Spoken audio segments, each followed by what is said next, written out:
ku itariki 13 z'ukwezi kwa karindwi mu 2026 nibwo dusa nk'abashyize akadomo kuri filime bita The End of the Moon.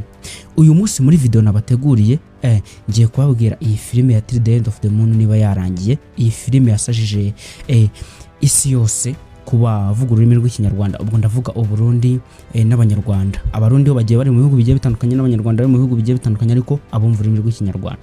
Nuvuga ngo iyi filime ku bantu benshi twakoranye hariho abenshi bambwiye ngo nasoje kwireba ariko nakoresha ururimi rw'icyongereza bitewe n'uburyohe bwayo. Ese iyi filime itarimo intambara, itarimo imirwano nk'indi yose cyangwa nk'izindi filime zose z'inkota zikubita cyane, kuki iyi filime ubundi yakunzwe? Ese iyi filime ku musozo wandaza kubabwira n'uburyo wahita uyibona direct byihuse we niba kakanya nta makuru ufite. Reka nibutse wenda mbere yuko dukomeza, reka nibutse abantu bashyashya kuri YouTube channel yacu, mbibutse gukanda subscribe muduhereze support, kandi mbibutse ko The Great Next tutagiri kuyikoreraho twafashe iyi YouTube channel nshyashya yitwa filime nshya, kubera ko twasanze ira filime nyine hariho ibintu bigiye bitandukanye akeshi na keshi usanga rimwe na rimwe mbabura umwanya wo kubahereza amakuru agezweho kubera nyine ibintu byinshi biba biri trending mu Rwanda.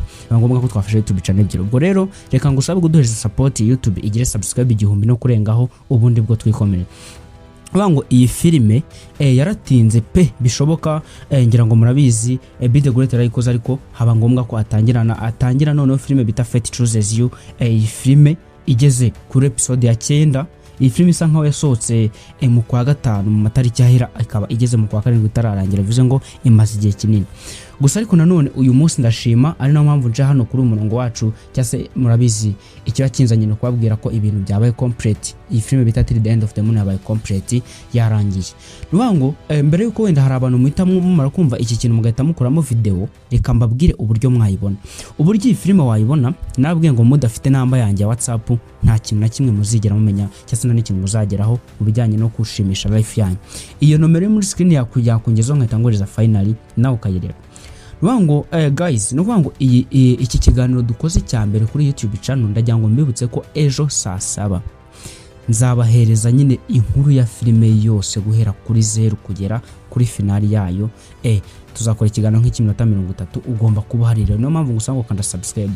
Nyuma yaho hari filime z'amasezon na filime zirangira ziri kugenda zicicikana ariko mutigeze mumenya amakuru yazo, cyase mutazi ngo izi filime zazageze hanze. Ibyo nibyo ngiye kujya mbabwira kuri YouTube channel yacu.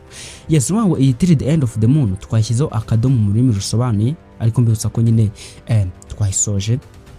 Umusobanuzi ni bisanzwe ni The Great. Ubwo rero bivuze ngo uko byagenda kose finally iri hanze, wowe uyishaka ubwo uraza kutuvugisha kuri nomero twabahaye muri comment cyase kuri screen yanyu, ubundi bwo duhita tubibahereza mu buryo bwiza. Ndabakunda cyane, reka mbasezere mbabwira ngo iyi channel yacu ya filime nshya yitwa filime nshya, my supporting izamuka igere kure cyane. Ibyo nibyo twifuza, cyase wandike na comment ubundi bwo mbwe ngo tangirana n'imbaraga. Ndikugira ngo mume support mbone ko mufite imbaraga zo kudukurikira ubundi bwo tukora ibintu muri fresh. Murakoze cyane, ndabakunda cyane.